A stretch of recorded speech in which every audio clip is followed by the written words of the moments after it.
الرحیم ورفعنا لک ذکرک صدق اللہ العظیم۔ حشر تک ڈالیں گے ہم پیدائش مولا کی دھوم، مثل فارس نجد کے قلعے گراتے جائیں گے، خاک ہو جائیں جل کر عدو مگر ہم تو رضا، دم میں جب تک دم ہے ذکر ان کا سناتے جائیں گے۔ متشمسہ میرے حاضرین، جو لوگ ہمیں آقا کا میلاد منانے سے روکتے ہیں، رب رحمان انہی سے اپنے محبوب کا میلاد منا لیتا ہے۔ اس چوک کے گواہ ہیں، رات کو یہاں ایک محفل تھی جس کا بظاہر نام محفل حمد و نعت تھا۔ اس میں کیا بیان ہو رہا تھا؟ آقا کا ذکر ہو رہا تھا، آقا کا میلاد بیان ہو رہا تھا، آقا دو جہاں کے حسن و جمال کے جذبے۔ میں خود یہاں سے ایک محفل سے واپسی ہو رہی تھی، یہاں سے میں سن کے گزرا ہوں، وہ بھی یہی کہہ رہے تھے وَأَحْسَنُ مِنْكَ لَمْ تَرَ قَطُّ۔ جو بات ہم کریں وہ تم کرو تو فتویٰ ہماری اوپر لگے۔ مطلب یہ ہے میرے محبوب کا رب نے ذکر بلند کرنا ہے، جو روکتا ہے رب اس سے کروا دیتا ہے۔ یہ جو ہمیں میلاد مصطفیٰ سے روکتے ہیں، ان کے اباء و اجداد محفل میلاد کی برکات لکھے ہیں۔ میں حوالہ بحوالہ دو چار باتیں آپ کو سناؤں گا۔ شیخ ابن تیمیہ ان کے بڑے امام مقتدی پیشوا ہیں، ان کی کتاب ہے اقتداء الصراط المستقیم۔ شیخ ابن تیمیہ اس کے اندر میلاد مصطفیٰ کی برکت لکھتا ہے۔ یہ لوگ کہتے ہیں میلاد منانا یہ گناہ عظیم ہے۔ شیخ ابن تیمیہ لکھتا ہے کان لہو فیہ اجر عظیم بحسن قوتہ وتعظیمہ لرسول اللہ صلی اللہ علیہ وسلم۔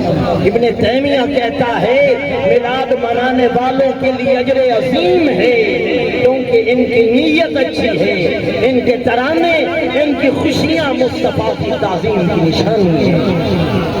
اسی مکاتب فکر کے اور بزرگ ہیں علامہ ابن کثیر، ان کی بڑی شرح آفاق کتاب ہے البدایہ والنہایہ، اس کے اندر ابن کثیر ایک میلاد مصطفیٰ ملانے والے بادشاہ کا تذکرہ کرتا ہے، کہتا ہے کہ سلطان صلاح الدین ایوبی کے بہنوئی ابو سعید مظفر بہت بڑا عاشق رسول تھا، ہر میلاد مصطفیٰ کے موقع پر بہت بڑی دعوت کرتا تھا، جس کے اندر 5000 وہ بکرے ذبح کرتا، 10,000 مرغیاں ذبح کرتا اور 30,000 مٹھائی کے تھال سجاتا۔ ہزاروں علماء اولیاء صوفیاء وہاں آکے دو جہاں کی عظمت کے قصیدے ادا کیے۔ یہ علامہ ابن کثیر نے بات لکھی۔ شاہ ولی اللہ محدث دہلوی وہ ہمارے بھی بزرگ ہیں لیکن یہ انہیں زیادہ مانتے ہیں۔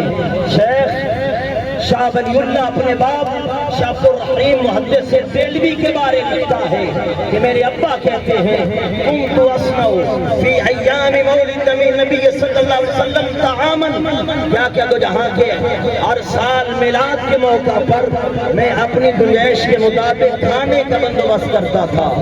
ایک سال ایسا آیا لم اجد الا خمسا مقلیا، میرے پاس کھانے کے تقسیم کرنے کے لیے کچھ نہیں تھا، میرے گھر میں کچھ بھنے ہوئے چنے تھے، فقسمتہ بین الناس، میں نے وہ بھنے ہوئے چنے آقا کے غلاموں میں تقسیم کر دیے۔ میں سوتا ہوں، میری سوئی ہوئی حسمت جاگ جاتی ہے، ورأیت رسول اللہ صلی اللہ علیہ وسلم وبین یدیہ ھذا الخمصر بشاشا، میں تاجدار کائنات محمد مصطفیٰ کو خواب میں دیکھ رہا ہوں، آپ میرے وہی تقسیم کردہ چنے لے کے مسکرا رہے ہیں۔ آقا بتا رہے کہ میں تو اپنے غلاموں کے مختصر اور ادنی مقدار میں میرے میلاد کی خوشی میں ہوئے چنوں کو بھی قبول کر لیتا ہوں، جو دے کے چڑھائیں، جو گلیاں سجائیں، جو گھروں کو سواریں، ان پر میرے آقا مولا کی شان اور نظر کرم کا عالم کیا ہوگا۔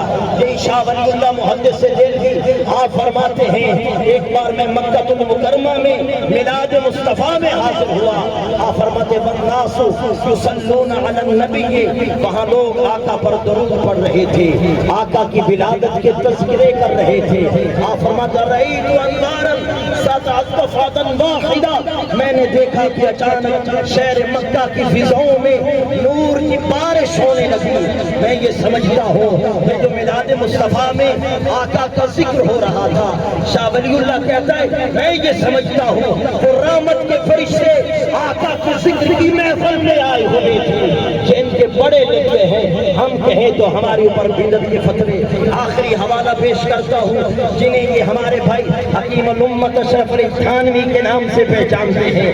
علامہ اشرف علی تھانوی صاحب نے کتاب لکھی جس کا نام ہے نشر فی ذکر النبی الحبیب صلی اللہ علیہ وسلم۔ اشرف علی تھانوی صاحب اس کتاب کی وجہ تصنیف بیان کرتے ہیں کہ ہمارے علاقہ بھوڑ میں طاعون کی وبا پھیل گئی۔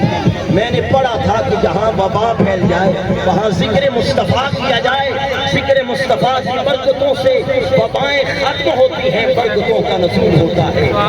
یہ کہتے ہیں میں نے وہ کتاب لکھنا شروع کی، جس دن سے میں نے وہ کتاب کا آغاز کیا اس دن سے لے کے اختتام تک ہمارے پورے علاقے میں طاعون سے ایک شخص بھی نہیں۔ اور وہ کتاب پڑھیں تو وہ پوری میلاد مصطفیٰ بھی، اس کی پہلی فصل ہے نور محمدی کے بیان میں۔ وہ حدیث لکھی آقا دو جہاں سے حضرت جابر نے پوچھا یا رسول اللہ رب رحمان نے سب سے پہلے کس چیز کو پیدا کیا؟ آقا دو جہاں نے فرمایا ہے جابر رب رحمان نے سب سے پہلے میرے نبی کے نور کو پیدا کیا۔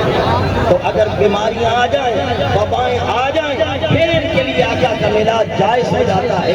ہمارے لیے ہر موسم میں، ہر بہار میں، بہار ہو خزاں ہو، جیسا موسم ہو، بحران ہو، غربتیں ہو، ہم تو ہر حال میں آقا کا میلاد گج بج کر مناتے ہیں، انشاءاللہ گج سے مناتے ہیں۔